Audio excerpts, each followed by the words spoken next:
பேசுறதுனா ரெண்டாவது.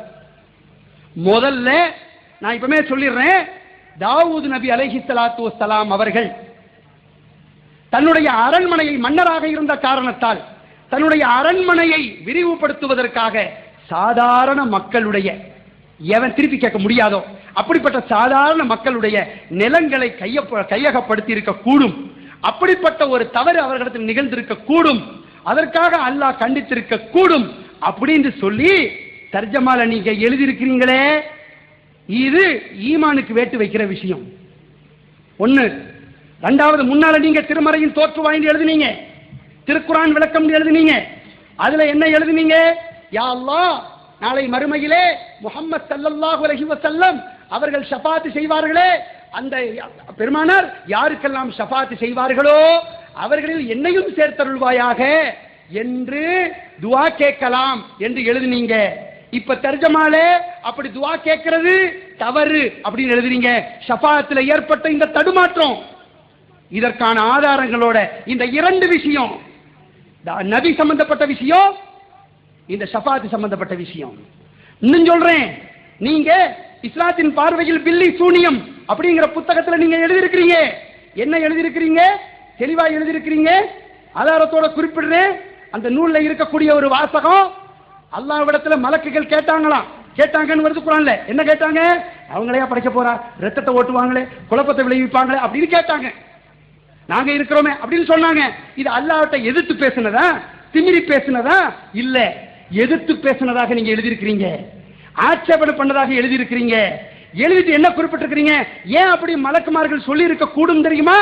அப்போது அவர்களோடு ஷைத்தான் இருந்தான், ஷைத்தான் தூண்டி அவர்கள் அப்படி சொல்லி இருக்க கூடும் அப்படி நீங்க எழுதியிருக்கிறீங்களே, இது ஈமானுக்கு வேட்டு வைக்கக்கூடிய ஒரு வாசகம் இல்லையா? இந்த மூணு விஷயங்களை பத்தி முதல்ல பேசுவோம். இப்போது நான் அறிவித்து விட்டு இந்த விஷயத்துல உங்களோடு நான் விவாதிக்க தயார். அறிவிச்சேன், தெளிவா அறிவிச்சேன். அது உங்களுக்கு தெளிவா சொல்லிட்டு நீங்க மக்கள்கிட்ட சொல்லி இதை முதல்ல பேசிடுவோம். அதுக்கு பிறகு ஒன்னொன்னா என்ன செய்வோம், வருவோம். அப்படி சொன்னாலும் கூட இதுல ஒரு விஷயம் கேள்வி கேட்பாங்க. தர்ஜமா எழுதுறதுல நீங்களும் சேர்ந்தனை இருந்திருக்கிறீங்க, தமிழாக்கத்தை சரி பண்றது விஷயத்துல நீங்களும் சேர்ந்தனை இருந்தீங்க. அதுல தப்பு இருக்குதுன்னா அதுல உங்களுக்கு பங்கு இருக்குல்ல, அது ஈமானுக்கு வேட்டுண்டா அதுல உங்களுக்கு பங்கு இருக்குல்ல, ஷஃபாத் விஷயம் இப்படி சொல்றீங்க அதுல உங்களுக்கு பங்கு இருக்குல்ல. அப்போ அது உங்களுக்கு சரியா தெரிஞ்சிருக்குது. இப்ப ஈமானுக்கு வேட்டு வைக்கிறதாக தெரிஞ்சிருக்குது இல்லையா? அப்படின்னு சொல்லி ஒரு கேள்வியை மக்கள்கிட்ட கேட்கலாம். அது நியாயமான கேள்வியும் கூட. நான் குறைச்சி மதிப்பிடல, அந்த கேள்வியை குறைச்சி மதிப்பிடல. ஆனா அன்பானவர்களே, அதுல நான் மட்டும் இருக்கல, பல மௌலவிகள் இருந்தோம், திருத்துற வேலையை பார்த்தோம். அப்படி திருத்துற வேலையை பார்க்கும்போது நான் இப்போது அல்லாஹ்வை சாட்சியாகி சொல்கிறேன், பல இடங்களில் அவர் தவறாக எழுதியிருந்ததை, ஆதாரமற்று எழுதியிருந்ததை, யூகமாக எழுதியிருந்த பல இடங்களை நான் அடித்து கொடுத்தேன். அல்லாஹ்வை சாட்சியாக்கி சொல்றேன். இந்த தாவூத் நபி மேட்டர்லாம் இருக்கா இல்லையா, இதை நான் அடித்து கொடுத்தேன். தான் யதார்த்தமானது. அந்த காப்பி இப்போது இருக்குமானால் உங்களுக்கு தெரியும், அடித்து கொடுத்தேன். பல பேரும் கண்டித்தார்கள். குர்ஆன்ல பல இடத்துல நிச்சயமாகங்கிறதுக்கு அரபியில ஒரு வார்த்தை வருமே, என்ன வார்த்தை? இன்னன்னு வருமா இல்லையா? அந்த இடத்துல தான் நிச்சயமாகங்கிறத நீங்க எடுத்தீங்க. நான் அதை கண்டிச்சேன், ஷம்சுல் வஹா ரஹ்மானி கண்டிச்சாங்க, எம்ஐ சுலைமான் கண்டிச்சாங்க, எம்எஸ் சுலைமான் கண்டிச்சாங்க, பல ஆலிம்கள் கண்டிச்சாங்க. ஆனா நீங்க என்ன சொன்னீங்க? இது இலக்கிய நட, இது என்னுடைய கருத்து, என்னுடைய முழுமையான கருத்து நீங்க சொன்னீங்க. இவ்வளவு நீங்க சொன்ன போது நான் இறுதியாக உங்கள்கிட்ட சொன்ன வார்த்தை என்னது அப்படின்னு சொன்னா, இதை நாம மட்டும் பார்த்தா போதாது, இலங்கைக்கு ஒரு பிரதி அனுப்புவோம், சவுதிக்கு ஒரு பிரதி அனுப்புவோம், குவைத்துக்கு ஒரு பிரதி அனுப்புவோம், அவங்களை திருத்தி கொண்டு வரட்டும், தப்புகள் அவங்க கண்ணையும் படும் அப்படின்னு உங்களிடத்துல நான் சொன்னேன். அப்ப என்ன சொன்னீங்க? அவங்களுக்கெல்லாம் அனுப்புனா தலைவாணியா வச்சு படுத்து தூங்குவாங்க அப்படின்னு நீங்க சொன்னீங்க. இப்படிப்பட்ட ஒரு நேரத்துல இதுக்கு நாம பொறுப்பேற்க வேண்டியது வந்துருமே அப்படிங்கிறதுக்காக உங்களுக்கு ஒத்துழைச்சிருந்தாலும் கடைசியாக நான் சொன்ன வாசகம் என்னது?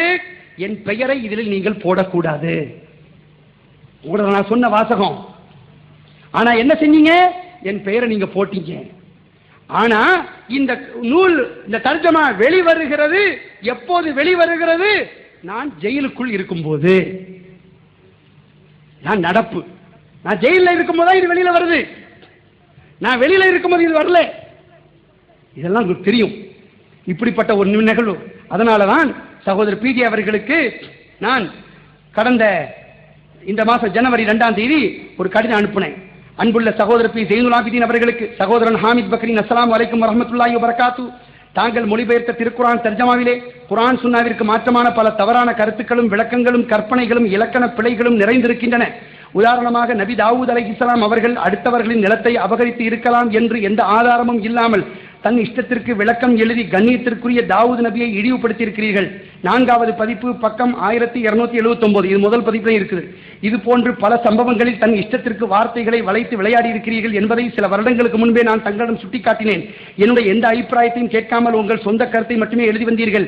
இந்நிலை நீடித்ததால் எனக்கு சரியானது என்று தெரிந்த பணிகளை மட்டும் முடித்துவிட்டு அதிலிருந்து விடை பெற்றேன். அந்த தர்ஜமாவில் ஏற்படும் குறைநிறைகளுக்கு நீங்களே பொறுப்பேற்றுக் கொள்ள வேண்டும் என்றும் என் பெயரை அந்த தர்ஜமாவில் போடக்கூடாது என்றும் கடுமையாக வலியுறுத்தி சொல்லியும் என் பெயரை முதல் பிரதியில் வெளியிட்டீர்கள். தொடர்ந்து எதிர்ப்பு தெரிவித்ததால் அதற்கடுத்த பதிப்புகளில் என் பெயரை பிரசுரிக்காமல் நிறுத்திக் கொண்டீர்கள். இனி வெளிவரும் பதிப்புகளில் குர்ஆன் சுன்னாவிற்கு மாற்றமான கருத்துக்களை நீக்கிவிட்டு தர்ஜமாவை சுத்தப்படுத்துங்கள், அல்லது அந்த தர்ஜமாவிற்கும் எனக்கும் எந்த சம்பந்தம் இல்லை என்பதை உடனே மக்களுக்கு தெரியப்படுத்துங்கள். இதை செய்ய தவறினால் மக்கள் மன்றத்தில் உங்கள் உண்மை நிலையை உணர்த்த வேண்டிய நிர்பந்தம் ஏற்படும் என்பதை சுட்டிக்காட்ட கடமைப்பட்டுள்ளேன். எல்லாம் வல்ல அல்லாஹு தஆலா நம் பிழைகளை பொறுத்து நேர்வழி காட்டி அதன்படி செயல்பட்டு அதை பிறருக்கும் எத்தி வைக்க அருள் புரிவானாக. ஆமீன் வசலாம் என்று நான் 2ஆம் தேதி கடிதம் அனுப்பிவிட்டேன். இதற்கு எந்த பதிலும் அவர்களிடமிருந்து வரவில்லை. இதுதான் யதார்த்தமான விஷயம்.